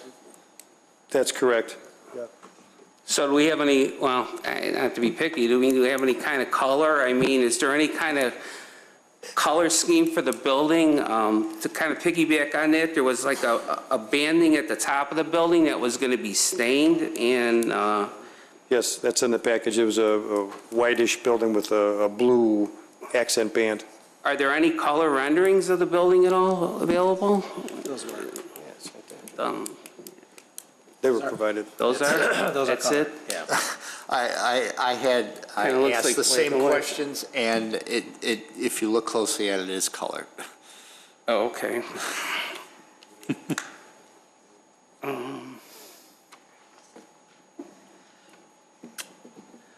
Okay, at this point, I think that's, let's see here. Downspouts on the building, are there any downspouts, or that's just going right into the ground? How is that working? Interior, Interior, okay. no exterior gutters. Oh, so a question here is, do you know what percentage of the property is green space? I believe the number was 25. I think it has, that's per code. And does it, as far as you know, does it meet that? Yes, it does. Yes. It does? Staff made sure that the maximum building coverage as well as the open space minimums were met. Okay, I just want to make sure we're at that. Okay, I got nothing else, thank you. You're welcome. Oh, snow removal. Come on. What are we doing with that? Do you have a snow removal plan? Where are you dumping the snow? I know there's looks like there's an 8-foot buffer from the Deborah Lane curb to the fence, so I assume that's not, I guess that's not your responsibility, but in your property itself, where is the? So we'll have 16 feet from our south curb to the fence, right? If they have 8 feet, we'll have Inside the fence? 18 feet from our side of the fence, right. That might change with the berm, though? No, well, we're showing the fence 8 feet off the property line. So, you know, the berm should, you could work to the berm to the same side. So we'll have 18 feet, which is plenty, and then you have another 8 or 10 feet between the building and the parking lot against the building. And then in each corner of the site, as you can see on the northwest and southwest corners, there's a large green space and 10 feet on both the north and west side of the building to push snow. Okay, so I guess what I'm asking is, before it goes to the board, can you designate via key or something or legend what areas of your site are going to be designated to store snow? All the green. Right? Okay. And that would be, and we'd probably push them into that pond too. Okay. Right, because that's, you know, that's right over the edge of the parking in front. So really, all the green space is open game for snow removal. Okay. And the only other thing is the banding on the building. I know you say it's going to be stained. There's been other buildings here that have kind of had the same thing. Mr. Chairman is commenting on it, and it's still not being done, but it gets beaten in the sun. I would hope that would be maintained somehow. That's all I have. Thank you. Thank you. Mr. Blanova. Thank you. No, I have no comments on this time. Thank you. Commissioner Yednick. Yeah, given the residential concerns to the south, I was just curious, the planned lighting, was it planned so that it's not going to spill out too much into the neighborhood? It's more directional, and it's going to be on, you know, from dusk till dawn? You know, answer your questions one at a time. You know, basically, we did account for the residents of the south, and we had a street pole shown, you know, close to the south entrance point there, and with Steve's direction and some of the other, based on our photometrics, we have all building-mounted lights, no poles outside of the building. And well, that's how I was looking at, like the building-mounted lights. I'm assuming they're going to be near the top of the building, so that's going to be 40 feet in the air. So is the lighting going to be more directional down to the lot as opposed to spilling out in the neighborhood? Correct. And there's, you know, there's minimums we have to stay in together with the photometrics as far as foot candle. There are minimums based on the mounting heights that were identified on this photometric lighting plan, that those wall-mounted lights would be mounted at 17 feet vertical, so they're not going to be at the very top of the building. Okay. And they're all LED fixtures. Okay. And shielded as well. Okay. They're not exposed bulbs, so they meet the requirements. So it is more directional, that's what I was Correct, thinking. correct. Anything else, Mr. Powers? No, Robert. I mean, Mr. Yednick, sorry. No. Thank you. Sorry. Yes, that's me, right? Has everybody spoken? Right. So just a couple of things that have come up. you said there's going to be no outside storage, but outside storage is permitted in I-2. So how do we, this is probably more for staff, how do we prevent that from actually occurring when a use comes in? It's permitted by zoning, and there's provisions in terms of how much. It has to be limited to no more than 400 square feet. Has to be. But can't we put it on the, attach it to the site? Why can't we attach it to the site? I guess what you could say is, since there isn't any outside storage identified on this site plan, if they wanted to do outside storage, if an occupant wanted to, in the future, they would have to come in for a minor Yes, site plan revision. I would like to see that. To because identify the outdoor storage. This gentleman said that there'll be no outside storage. So that's how we could So say he's that it's making a statement, so. Yeah. So that's how we would treat that in the future. If a future tenant Sure, wanted to do it, they'd have to come back for a minor site plan revision. fine, no problem. Okay, good. And you addressed the situation with the berm. And will you have, you're constructing this, will you be part of the group that also leases this out, this Yes. property out? You are? Yeah, so I'm owner of the building. You So I'm a partner, you know, Okay. I own a part of it. So yes, I'm involved in hiring a general contractor, hiring the engineer, meeting with you folks, Okay. getting the building built, hiring a broker to lease the building, and, moving them in. Yeah, so, go ahead. So as we move forward on this, then I guess my only comment would be that we do have residents there, and please be as,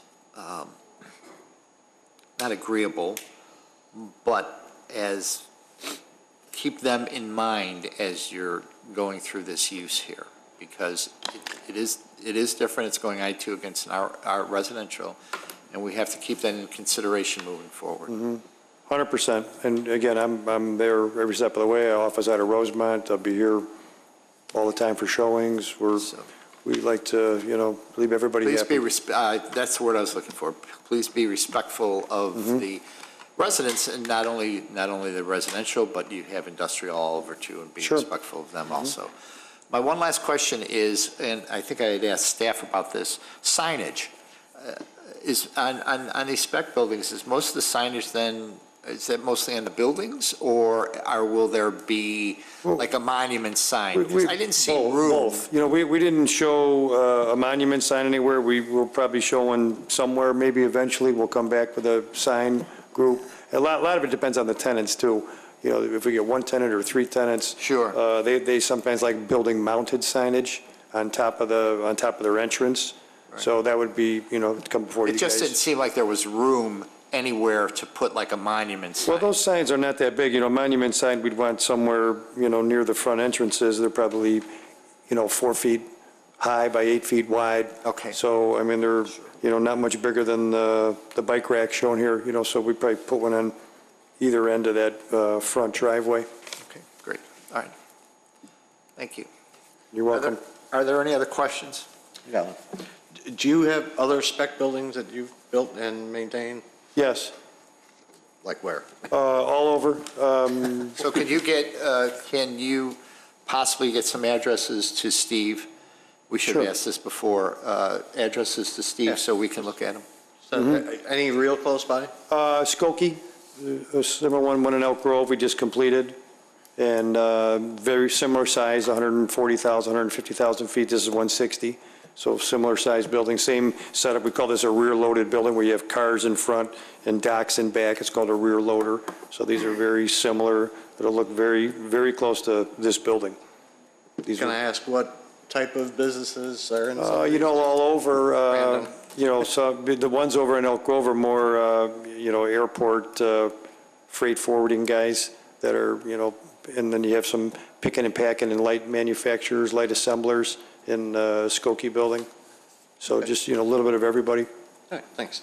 You're welcome. Any other questions?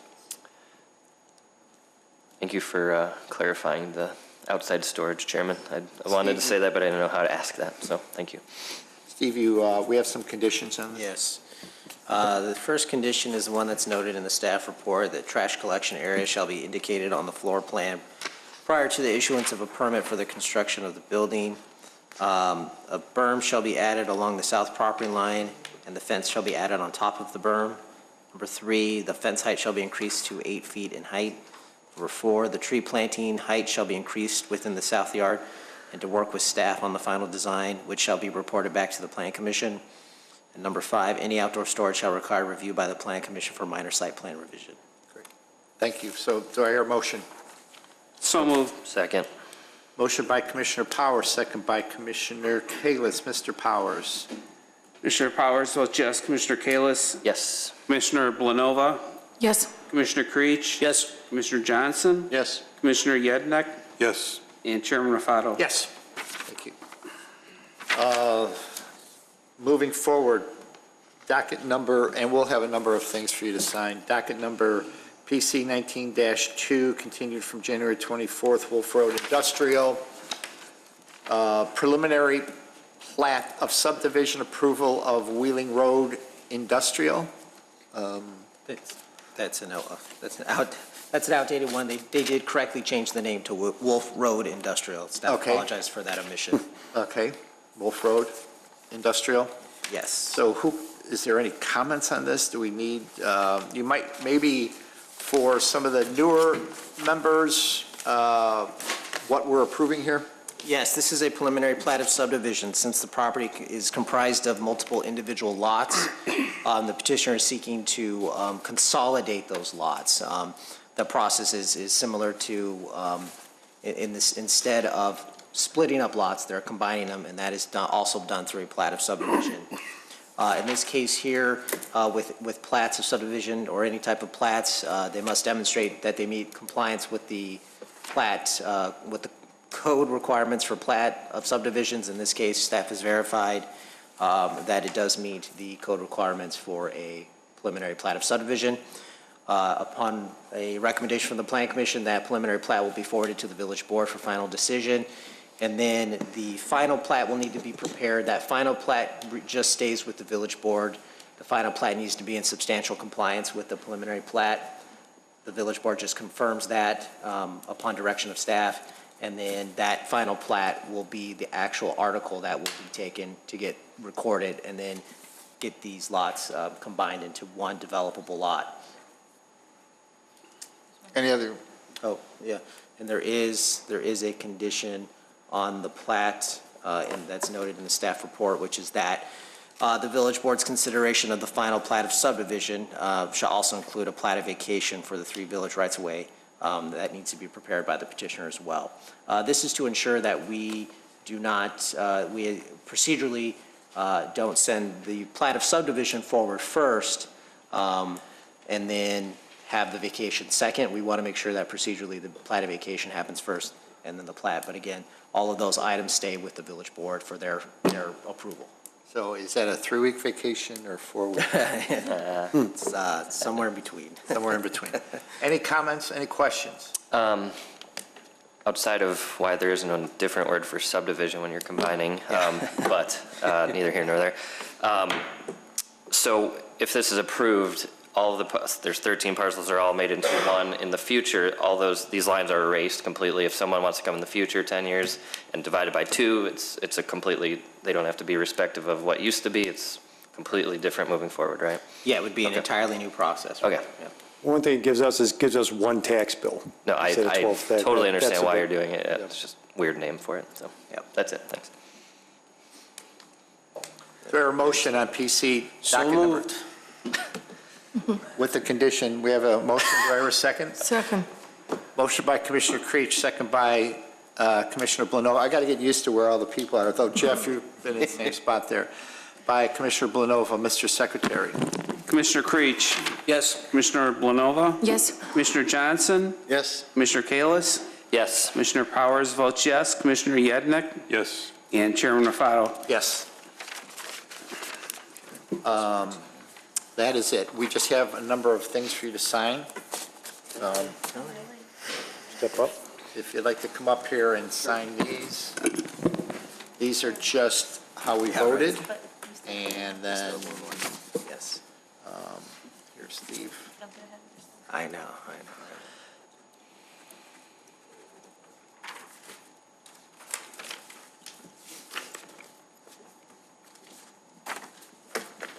Okay, so. And sign all of those right there, and you'll, just give them back to me, and I'll give you a copy of each one of them. Yeah.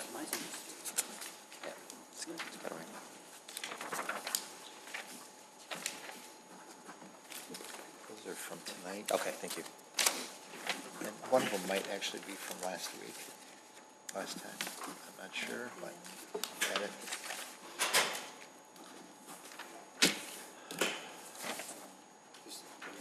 Ah, that's mine. Okay, so then let me. Yeah, I wonder how they got that. Oh, I had it. Oh, okay. That was wonderful. Mr. Chairman, can we take 5? Sure. Second. Okay. All right. 5 minutes. Motion to adjourn for 5 minutes.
We re-adjourn the meeting, please.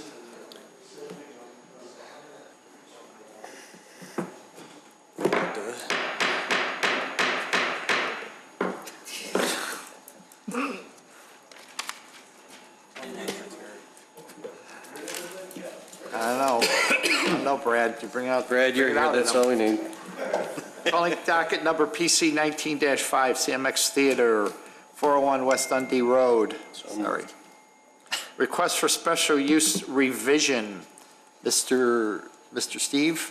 Yeah, this is slightly unique in that the Plan Commission typically sees revisions to site plans or elevations or, modifications to those types of elements. However, with the CMX movie theater, part of the Wheeling Town Center development, the site plan and everything else was all previously approved. In this case here, what they're proposing is a change to kind of the interior operation of the use, of the CMX use, which did receive a special use approval. And so as a result, we do have a procedural item in our code that does address this, where it's a request for a special use revision. It does come in front of the Plan Commission for a recommendation and then proceeds to the village board for a final decision with a new ordinance to reflect that decision. And then I'll leave it up to Dan and Brad to provide the specifics on the. And this is not, because the word special use in there, is this a public hearing? This is not, no, this would be. A public hearing. This is, that is clarified within the code that it is not a public hearing. Okay. Yep. Is petitioner here? Who's going to come and speak on this? I mean, Mr. Shapiro's. Not all at once. Mr. Shapiro's been here all night, so. Yeah. Hi, I'm Tom Stevenson from CMX. Okay, and a business address, please. My business address is 3832 Turtle Creek Drive, Dallas, Texas. Great, thank you. Go ahead. We just wanted to make one change to the theater. We operate two kinds of theaters in the United States. One is a theater where you go to a counter and you pick up your concession items and take those directly to your seat. The other that we think is more appropriate and a better business model for us and for the village is a model where we actually bring food and beverage to your seat. So it's a little nicer. I think it's easier on the kids. I think it's easier on families. That's the only change that we seek to make. Okay. I see Liz a little bit more, but we can discuss that. That necessitated a little bit of relaying out of the kitchen and some things. We made the food and beverage area a little larger, but it's really based on the desire to have service within the auditoriums. Okay. I think Dan's gonna. Dan, Mr. Shapiro, are you going to? No, okay, not yet. He just likes to hang out, too. Just likes to hang out. To kind of pick up from there, to detail a little bit more about kind of the specifics and the layout. Up here is the approved plan before, where we did have the counter service as mentioned, and I believe there were 8 auditoriums there. So the entry is down here with the counter service, the market, bar, lounge, and then the auditoriums. What is being proposed now, as described, is to go to the full service element, where now you can see entry is still here. The market concept that was previous here now all becomes kitchen service, and then you have a full service restaurant with an expanded bar. Lounge footprint is about the same. As you can see here, this area of change does take up where an auditorium previously was, and they've redistributed the auditoriums in this area. What was previously proposed included 8 auditoriums, and now there is a loss of one auditorium for a total of 7 to gain the space for the full-service kitchen, which back of the house, as you'd call it, is down here, and then the service or customer area is in this area here with seating.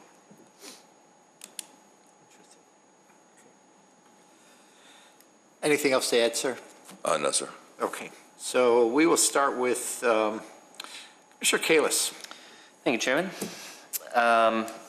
Just time-wise, it said that you guys acquired Cobb Theaters, and that's why, is that why the change was with the theater bringing in a restaurant, or can you, why wasn't this proposed before? Why the change? We were doing both concepts. Originally, when when Cinemex first came to the United States, they had two different concepts: this market concept, which is to really come up to the concession counter, get your own food, and the service concept. We've tried to look at all our markets as we've rolled out around the country and tried to match up which is better. We had some experience at Old Orchard where we have actually both concepts operating in Skokie, just from here. And after looking at the markets, looking at suburban Chicago, we simply thought this was the better idea for this market. Okay. And was there something that triggered that versus, like, this was presented a while ago and it changed, so. Right.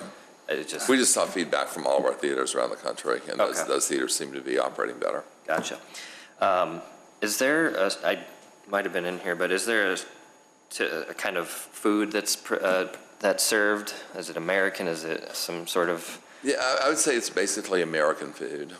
We do everything from literally from chicken fingers and club sandwiches to steaks. Okay. It's a pretty user-friendly menu designed to be pretty easy to eat in a semi-dark auditorium. Sure. Pretty easy whether you're like my daughter's 11 or I'm older than 11. So you have a menu that's designed to sort of appeal to a pretty broad range. Yeah, as a viewer, I've experienced it, and it's a nice touch. I'm just asking if it, as it pertains to an impact on the other restaurants. We have a Tex-Mex place coming, we have a breakfast place coming, so I just curious how it would affect other restaurants. What we really found is it tends to be a time issue for a lot of people. Like, for example, my daughter's 11, plays a lot of sports. A lot of times people don't have time for both a dinner and a movie. Maybe that's a 3-hour event as opposed to a 2-hour movie. So we find that this really just helps people save time. I think it's one of the reasons it's becoming such a popular format. Okay. It's an interesting question, Chairman, that you said it's not a public hearing, because I don't know if any other businesses would be speaking on their own behalf if it was a problem, but neither here nor there. I have no questions further. Thanks. Thank you. Commissioner Blanova. Thank you. I have no questions. Thank you. Commissioner Powers. Thank you, Mr. Chairman. So you take out a theater and you have like a full-service restaurant, and then basically the menu that you have in a restaurant, it's available to people who are in the theater. In the auditoriums as well. And so the same food they could eat in the restaurant, they can pretty much have in the theater. Is that right? Correct. Okay. And I don't know who this question is for. Are we okay with parking because we've removed the theater and now we're replacing it with the restaurant? Is that pretty much a wash?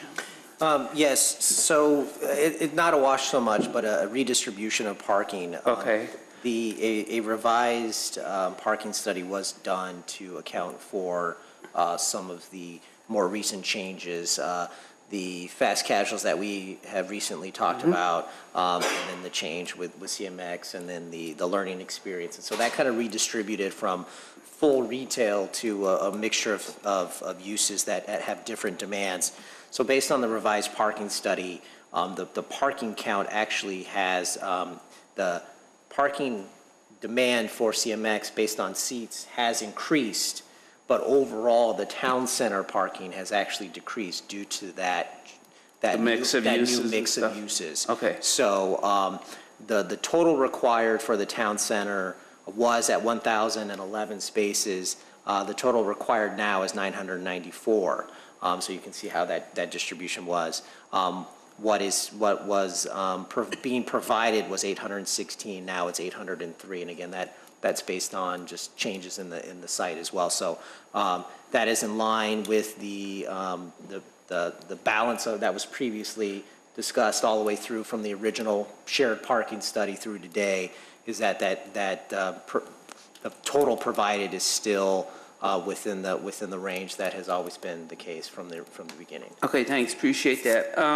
The last comment I had was garbage. Where is the garbage retained for this particular use? Because I think there was a note in the staff recommendation or whatever, that's the staff report that said because now it's a full-service restaurant, there may be more garbage, and somehow we'd have to decide if additional space was needed. Where's the existing garbage disposal for this particular unit? So the original, we looked into that, and the original approval back in 16? 2000 and, was that? It wasn't the original. It wasn't. Approval, it was when we did a modified There was, plan. so the original, well, the very first version was within the center portion of the rear of the building, back where the mouse is. Back in 2018, earlier last year, when the most recent revision to CMX came through, the intent was to have it up here. However, it wasn't identified at the time. It was the applicant's intent to have it up in this location. It was one of those things that because it wasn't identified and it wasn't discussed, the original approval of the trash enclosure still remains today. So what will have to happen is we'll have to have an item returned back to us to discuss the details of the enclosure and technically approve the minor revision to the PUD to formally authorize the trash location in this area. All right. I have nothing else. Thank you. Commissioner Johnson. Thank you. I too have concerns on the impact of the restaurants that have already signed on and are currently being built out. But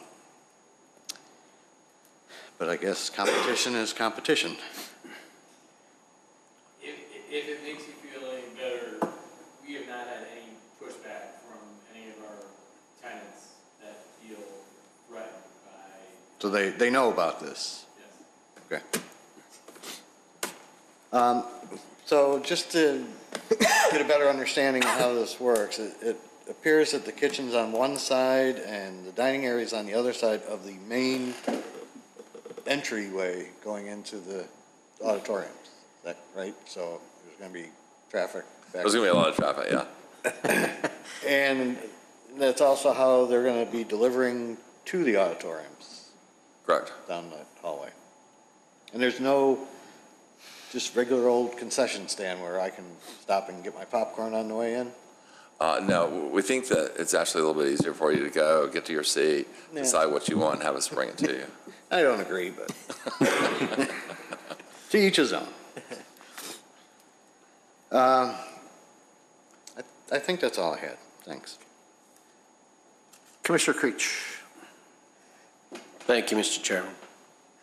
That is interesting. So I didn't realize that you were going to be serving the popcorn and jujubes and everything else right to your seat. So that's kind of interesting. And this hallway is going to get pretty crowded for traffic.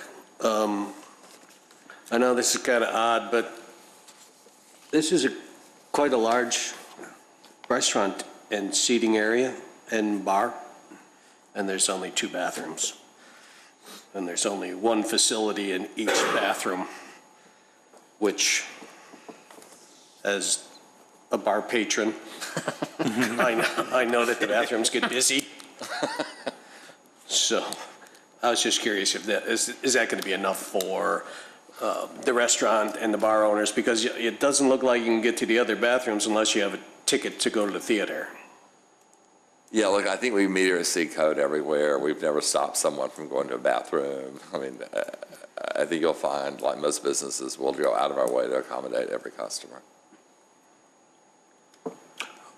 Okay, I just find it odd that you just have a unisex with no urinal, and then you have a women's. That's it. That seems like not enough, but hey, that's all I have. Thank you. Commissioner Yadnick. I was going to ask the same question that Commissioner Creech did. Thanks. So are you saying then that because the petition says that you're going to allow non-theater people to come utilize the restaurant, but they're not going to be able to get access to the larger restrooms in the theater? I promise you, we have never stopped a person from going to the bathroom. Look, one of the things that's really changed about these new theaters that maybe puts this in better context is most theaters now, including CMX, are all reserved seating. So our control points are really your seat. If we haven't sold a seat to Auditorium 3 and row for seats A and B. We know that. So if there's somebody sitting there, we can go ask, are you in the right place, like me on an airplane when I flew up here today? So because we have control points, we're not as concerned about where people are going in the building, because we've sold a seat to a specific seat within a specific auditorium. So we're going to be more than happy for you to choose your restroom. Well, I guess for the staff though, or for code, is that acceptable that we're not going to have restrooms directly connected to the restaurant if it's going to be an outside public, the public's going to be coming out? That's something I'm not familiar with, since it's a building and plumbing code and occupancy requirement. So it is something that would be verified when the interior build out comes in. Good question. The build out permit comes in. They would have to, there's international building code requirements that dictate, the nearest bathrooms and what sizes they have to be, and those unfortunately are beyond my knowledge. So this could change conceivably. The interior, they may have to provide a men's and women's or what have you. It may change the designation of the bathroom, or it may have to expand a little bit, or they may have to provide access, but again, it would all be based on building code. Right, but to be clear, for example, the architect that's doing this is a guy named Tom Rao, who's doing a series of other theaters around the country. We're very code compliant in each district. I can't really recite to you each code in each district, but I can tell you that our final revisions, I think, go into the city around the 1st of April. And we go through a series of code conversations with everybody. You can imagine we don't get final inspections or anything else unless we're up to code in every conceivable way. So we try to address all this stuff on the front end. Okay, thank you. Commissioner, anything more? No. It was interesting, the comment you made about this being a small change, because going from a sort of like a self-service to a full-blown restaurant that can be accessed by non-moviegoers is fairly a large change. And I was actually quite surprised by it. And Brett, I know that you indicated that none of the other restaurant owners have said anything, but I'm sure the first concept that we have in pre-CMX was actually a restaurant brewery with a movie theater. So I'm sure if that would have come in, the demographics or the complexion of the restaurants, other restaurants, probably would have changed. About what was going in there. So, though I know you said that the other restaurants or the other tenants haven't said much about it, it's sort of interesting in that perspective, because I was trying to look at it from that way, thinking about what was going in here, another restaurant. And I think somebody said, well, competition is good, and as long as the food is good, and you'll know fairly well if the food's not good, you're not going to get a lot of people coming in there to eat the food, and they're going to be asking, where can I just get popcorn? Something like that. So that's just a comment on, it's my commentary. I personally like the idea. I've been to restaurants, I've been to theaters that just have seat service, don't have any concessions, and that's pretty good. And so do you have a percentage, or what do you think are the number of patrons that are just going to come into the restaurant and not go to the movies? That's probably, is that a small percentage, or is it you're thinking that it's going to be mostly movie patrons that are going to? We don't have great hard data on that because I think about a credit card receipt, for example. Let's say you go early and you have a drink at the bar and then you go out to see a movie. We might have two different credit card receipts, but it says your name and address. So it's very hard for us to know, particularly if you happen to buy your seats online beforehand. So we have data. I would suggest that we'll probably have more people that are using it for a movie and a drink at the bar than just using it at the bar, but that's anecdotal data, not hard data. Okay, cool. And as a side note, I do know somebody that got caught watching a movie that they shouldn't have gotten. They were in a seat and somebody came up and said, "Sir, did you buy this seat?" And they said, "No, I didn't." So I do know somebody that happened to. Are there any other questions? Yeah, just a couple. So, describe how you actually order that. Are there tables at every The tables, seat? menus, you can order on an app. You can have someone come over and take your order. So it can be literally as high-tech or as personal as you'd like for it to be. And then throughout the movie, there's servers coming in? There's service. Yes. That's a little disruptive. That's what I remember. One of the things that we try to do is encourage you to get there actually before the movie starts, Yeah. so we can get more of the ordering out of the way. Because honestly, what really happens is people tend to order early, and they tend to then like to watch as much of the movie as relatively undisturbed as possible. So the service tends to be congregated in the first few minutes. Within 30 minutes or so of the start of the feature, most of the service for that auditorium is done. Doesn't mean we won't wait on you more. It's just if you look at it on sort of an 80-20 rule, that's when most of the activity happens. It's actually a pretty cool feature. Any other questions, comments? Do you have any conditions? No condition. So I'll make a motion to approve. On docket PC 19-5 CMX Theater, we have a motion. Do I have a second? Second. Motion by Commissioner Powers, second by Commissioner Kalis. Mr. Secretary. Commissioner Powers votes yes. Commissioner Kalis? Yes. Commissioner Blanova? Yes. Commissioner Creech? Yes. Commissioner Johnson? No. Commissioner Yednick? Yes. And Chairman Rafato? Yes. Thank you. You'll have something to sign. Good luck. Thank you, sir.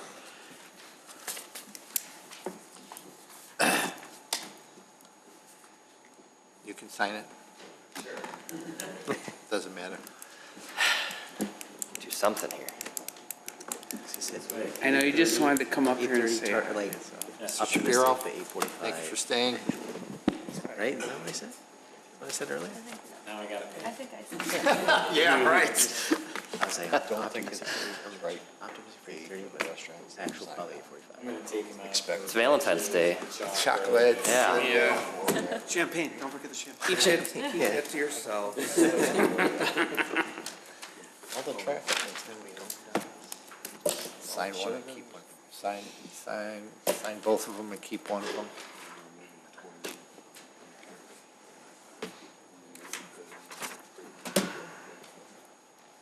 Thanks, Brad.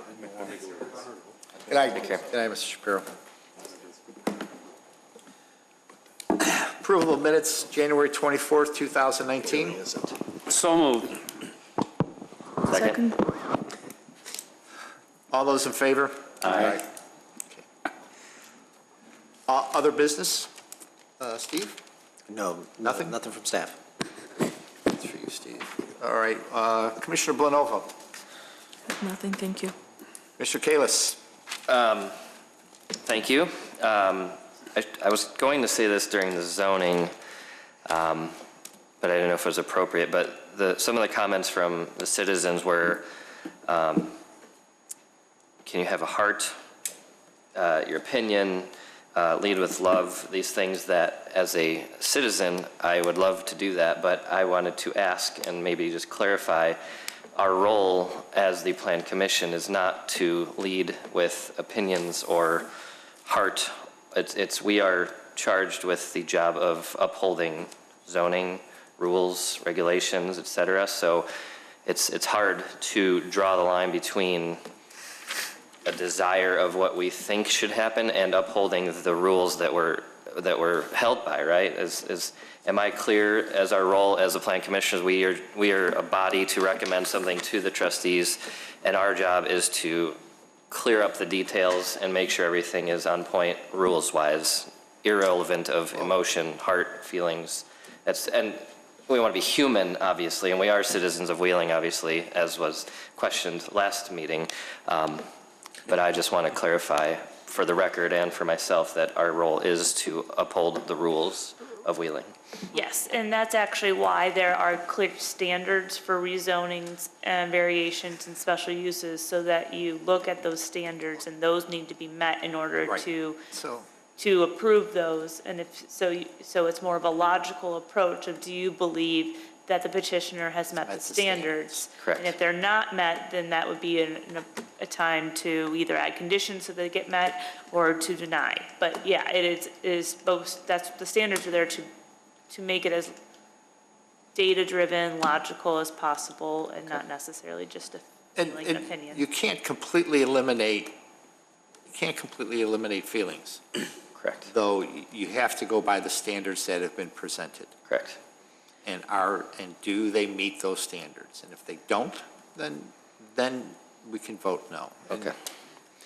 So. Yeah, my thoughts and question were almost entirely for the record. I don't want to, portray that we're all heartless citizens of Wheeling that don't take into account what the citizens desire, but our job is more to uphold standards. So thank you for that clarification. With that, there's nothing else for me. Commissioner Powers. Commissioner Yednick, welcome. Yes. Very excited to have you and look forward to working with you. Thank you. Appreciate it. That's it. Commissioner Johnson. Nothing really tonight. Okay. What? Oh, you talking about Kiki's? Yeah. Oh, well, their machines are in. They're very visible from Dundee. Sure are. It appears the layout is very similar to what they presented. There is a partial wall from the entryway. You can't see them, but they are very visible from Dundee Road, which I believe the petitioner said they would take care of. Yeah, we've been made aware of that by Chairman Rafato, and we are looking into that to see what they plan to do to make sure that they meet that discussion point that was in their findings of fact. Because I'll be able to see who wins. So we are, just so you know, we are looking into that. Okay, And thank you. Once we get a determination from them, we can let you know. And the petitioner did indicate that he would do that. Correct.